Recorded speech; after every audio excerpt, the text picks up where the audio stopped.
हिंदू समाज चोरी छुपे सारे काम कर ले, वो एक्सिबल है, वो भी गलत है। नहीं, कहाँ कर रहा है, कौन ठीक है। ऐसी खबर कहाँ है आप? भाई साहब मैं आपको दिखा दूंगा, मैं आपको कल सारी निकाल के दिखा दूंगा कि क्या हो रहा है क्या नहीं हो रहा।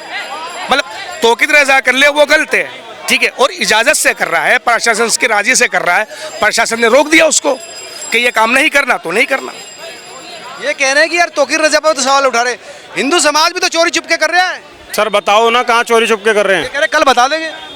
कल किसने देखा है? आज बता दो। हमने देखा, आज गारंटी ले रहे, हमने देखा। खुदा से लिखवा के लाए। अरे ऐसा कैसा कौन लिखवा के लिए आएगा खुदा से यार? हमने देखा, इस बात के लिए हमने देखा है, हम दिखाएंगे आपको। कह रहे कल दिखा देंगे। मतलब कि कल ये ढूंढेंगे, अभी इनके पास प्रमाण नहीं है ना। नहीं है, लेकिन हाथ कंगन को आरसी क्या, पढ़े लिखे को फारसी क्या। अभी तो तौकीर रजा ने जो बयान दिया है वो सबके सामने है ना, सबके सामने है। और आए दिन तमाम धर्म परिवर्तन कराए जा रहे हैं, वो सबके सामने है या नहीं है। मुझे ये पूछना है कि ऐसा क्यों किया उन्होंने? क्या वो हिंदुस्तान में आपसी सद्भाव, प्रेम, भाईचारा बने नहीं रहना देना चाहते थे? क्यों उन्होंने 110 करोड़ हिंदुओं की भावनाओं को आहत करने के लिए इस तरह का बयान दिया? इसका मुझे जवाब दे दो, कोई भी दे दो मुझे जवाब। इस बयान की ज़रूरत क्या थी? अगर इससे भावनाएं आहत होती हैं और कल को दंगे भड़क जाते हैं, क्या तौकीर रजा इसकी जिम्मेदारी लेंगे? और मुझे तो प्रशासन से भी प्रश्न है कि इस तरह के बयान करने के बाद वो बाहर खुला कैसे घूम रहे हैं, उनको अंदर क्यों नहीं किया जाता? और इस तरीके का, सिर्फ मैं ये नहीं कह रहा तौकीर रजा, इस तरीके का अगर कोई हिंदू धर्मगुरु भी बयानबाजी करता है जिससे आपसी सद्भाव बिगड़े, उसको तुरंत पकड़ के अंदर क्यों नहीं? और ये बड़ा उदाहरण पेश कर दिया लोंडे ने। ये कह रहे हैं हिंदू के भी खिलाफ है हम, और आप तौकीर रजा के साथ। बिल्कुल खिलाफ है हिंदू के, सही कह रहा है। मुसलमानों के भी तो खिलाफ है यार सही कह तो रहा हूँ, मैं बता तो रहा हूँ आपको। शर्मा जी मेरी बात सुनिए आप, इनकी बात ठीक है, सब तरीके से इनका बड़प्पन है। क्यों है?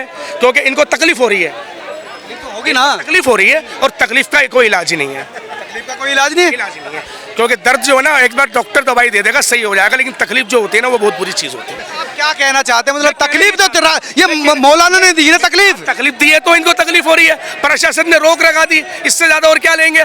मैं इनसे ये कहना चाह रहा हूँ, अगर तकलीफ में रहो तुम, पड़ोस में चलिए आप। सर समस्या का कोई इलाज नहीं है। समस्या यही है, एक तरफ ये कहते हैं भाईचारा करो और दूसरी तरफ कहते हैं ये तकलीफ में रहे, तकलीफ का कोई इलाज नहीं है, हम सुधरने वाले नहीं हैं। ये जो डबल स्टैंडर्ड होता है ना, दो चेहरे वाला नकाब हटता है, तो ये सच्चाई है। और वैसे बोलेंगे भाईचारा भाईचारा भाईचारा, और जब मौका मिलेगा तो चारा बना देंगे। क्योंकि इन्होंने अभी ये बात खुद से स्वीकार कर ली कि तुम ये तकलीफ में है, तकलीफ हो रही है और तकलीफ में रहे। तकलीफ की दवाई नहीं है। एक बात बताओ, दवाई नहीं है। भाई को तो भाई की तकलीफ से तकलीफ होनी चाहिए। अगर सच में कोई भाई है तो भाई की तकलीफ होती है, लेकिन ये भाई मानते नहीं है। ये सिर्फ कैमरों पे भाई तो मानते हैं, भाई तो मौका बनते ही भाई साहब चारा बना देंगे। इस तरह भाई ऐसा नहीं, भाई कन्हैया लाल की तरह भाई बनाओगे क्या? इस तरह भाई बनवाओगे? कन्हैया लाल की तरह भाई बनाओगे क्या? हमें तो नहीं बनना। ऐसा नहीं करते। किसने किया था फिर? ऐसा नहीं करते। किसने किया था फिर? भाई आज किसने एक किया से था बढ़कर सर? एक सेकुलर बैठे हैं, एक से बढ़कर एक बैठे हैं। यार तौकीर रजा बता रहे हैं, अपराधी बताने की जगह प्लेयर बता रहे हैं। सोच लीजिए, सोच है, अपनी अपनी सोच है। भले यार किसको सेकुलर कहना चाह रहा वो हूँ। सेकुलर थोड़ी था भैया। नहीं, कन्हैया कुमार को जिसने मारा है वो सेकुलर था। हो सकता है सेकुलर हो। अरे कैसे हो, वो कट्टरपंथी मुसलमान थे, आप सेकुलर बता रहे हैं उसको। ऐसे ऐसे कट्टरपंथी मुसलमान नहीं होते जो किसी की गर्दन काट देंगे। हाँ, तो वो तो मुसलमान। अरे तो फिर कौन कैसे होते हैं? सेकुलर होते हैं ऐसे। और क्या सेकुलर होते हैं ऐसे?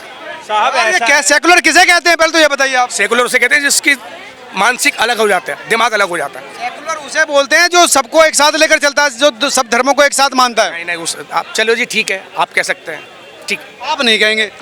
मैं बता दूं आपको, तकलीफ तो है और सच में तकलीफ है, और उसका वाकई इलाज नहीं है।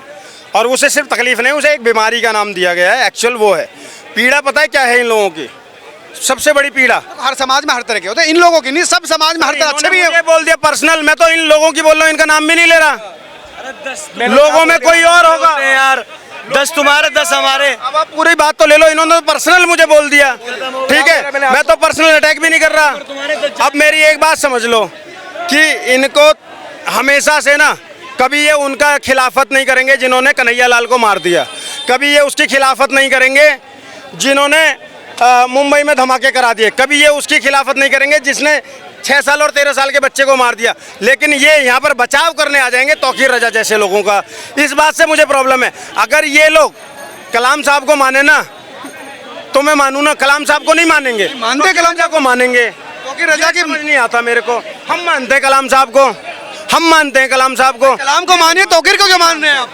सर कलाम साहब तो हमारे सर आंखों पर है, हमारे राष्ट्रपति रह चुके हैं, क्यों नहीं मानेंगे उनकी बात? बताइए आप। तौकीर रजा जैसे लोगों को नेगलेक्ट कीजिए। और हिंदुस्तान को जितना कलाम साहब ने दिया शायद किसी और ने दिया हो। साहब जी किसने दिया बताइए आप। लेकिन तौकीर रजा, मेरा मतलब कहने का ये है कि तौकीर रजा ने जो काम करा है, तौकीर रजा ने जो काम करा है प्रशासन से लिख के करा है, प्रशासन से सारे काम करा, प्रशासन ने रोक दिया उसको। अब प्रशासन जाने, तौकीर रजा जाने, खत्म हो गई बात। सही कह रहे हैं, सही नहीं कह रहा, गलती नहीं, तुम्हें खुद पता होगी इस चीज को।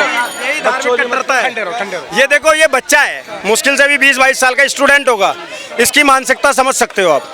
कह रहा सब हमने ही दिया है, तुम्हारा है क्या? अच्छा, मुगलों से पहले इस देश में कुछ नहीं था? किसमें? इस देश में मुगलों से पहले कुछ नहीं था। बहुत कुछ था इसमें। तो मैं को बना थोड़ी कर रहा हूँ कि कुछ नहीं था इसमें, कुछ बहुत कुछ। अब इस विचारधारा का मैं क्या जवाब दूं? आज भी इनको मैं आह्वान करता हूं ना, जाओ एक बार पूरी जगन्नाथ में, अलोरा, अजंता जाकर देखो ना, आंखें फटी की फटी रह जाएंगी। क्या हस्तकला थी जब दुनिया नंगी घूमती थी ना, हम शिक्षा बांट रहे थे दुनिया को, ये हमें सिखा रहे हैं। तो अब इससे ज्यादा और क्या ही बोलूं? पता है दुनिया में जब कुछ नहीं था, जब पूरी दुनिया नंगी घूम रही थी, जंगलों में घूम रही थी, हम दुनिया को शिक्षित कर रहे थे और ये हमें सिखा रहे हैं। सबसे पुरानी सभ्यता किसकी सभ्यता है?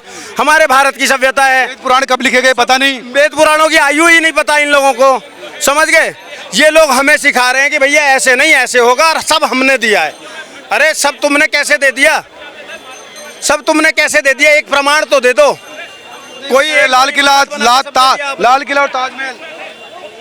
सर एक ये लाल किला है पीछे, ठीक है, एक बार आप पूरी जगन्नाथ मंदिर देख कर आना ना, तिरुपति बालाजी देख कर आना ना, बृहदेश्वर मंदिर देख कर आना ना। आप जब देख कर आओगे ना उनकी नक्काशियाँ, सांची का स्तूप देख कर आना, समझ गए? ऐसे जब मंदिर साउथ के एक नहीं सैकड़ों मंदिर जो हजारों साल पुराने हैं, उनको एक बार देख कर आओगे ना, ये फीके पड़ जाएंगे। और उनसे कला का आदित्य उदाहरण है। और सुन लो, और सुन लो, इनसे 1000 गुना ज्यादा रिवेन्यू जनरेट करते हैं वो, 1000 गुना ज्यादा रिवेन्यू, समझ गए? इनको तो बल्कि ये मानना चाहिए कि इस विरासत को भारत सरकार ने संभाल कर रखा है, नहीं तो ये भी अपने में ऐतिहासिक विरासत है। तो मैं मना ही नहीं कर रहा, मैं वही तो बोल रहा हूँ, पूरा सुनोगे तभी तो समझोगे। इनको संभाल कर रखा भारत सरकार ने, ये अच्छी बात है। नहीं तो विदेशी आक्रांता आते थे तो पहले हिंदुस्तान की विरासतों को नष्ट करते थे, नालंदा जला दी थी, समझो कौन सी मानसिकता थी वो।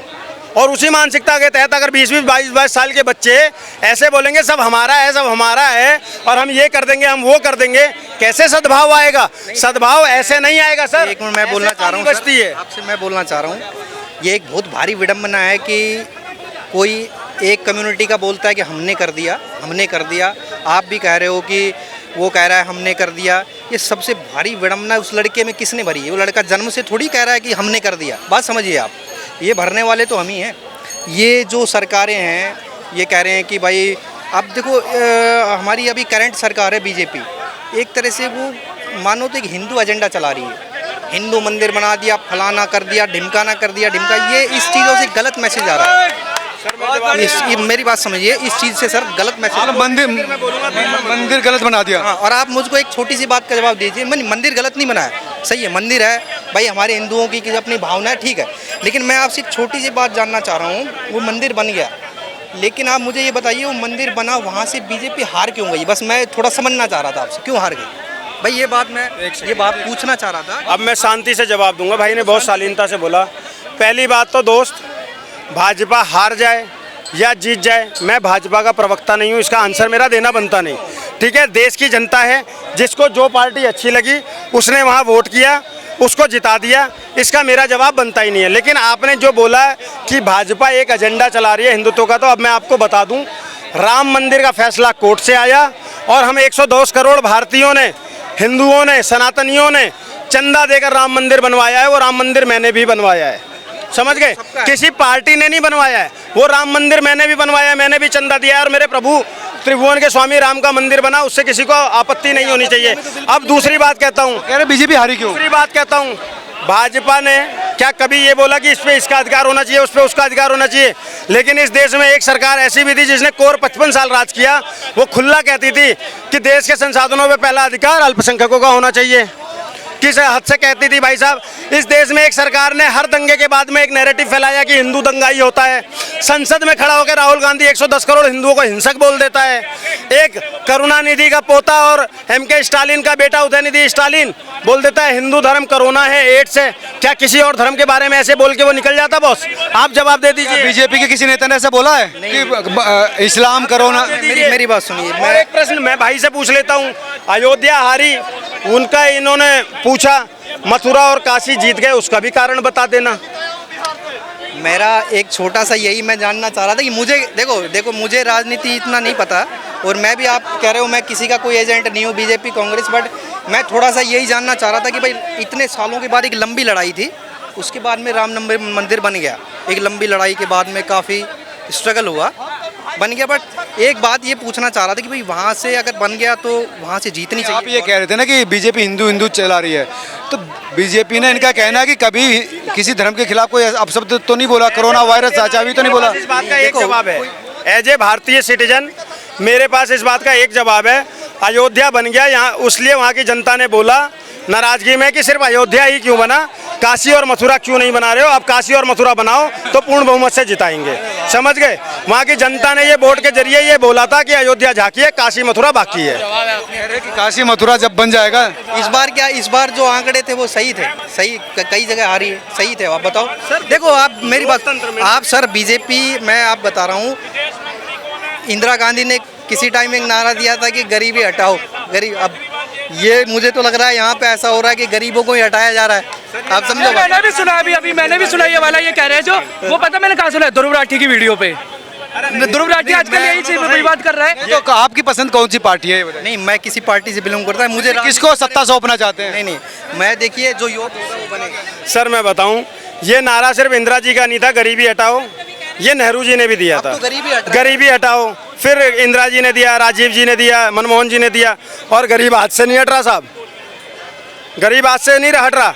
हर रोज़ गरीब हटाते हैं और फिर नया गरीब पैदा कर देते हैं, हर रोज़ नया गरीब पैदा करते हैं।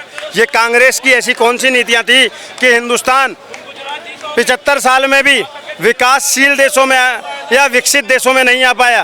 कौन सी ऐसी मजबूरियां थी, कौन सी ऐसी नीतियां थी, क्यों ऐसा हुआ? इसका कोई जवाब ही नहीं देता है। पूर्ववर्ती सरकारों से सवाल करने का करेज किसी के अंदर नहीं है, और आज की मौजूदा सरकार पे सभी उंगलियां उठा रहे हैं। उठाओ, आपका हक है, मुझे उससे ऑब्जेक्शन नहीं है, लेकिन एक बार गिरेबान में भी तो झांको ना। मेरा सिर्फ इतना कहना है।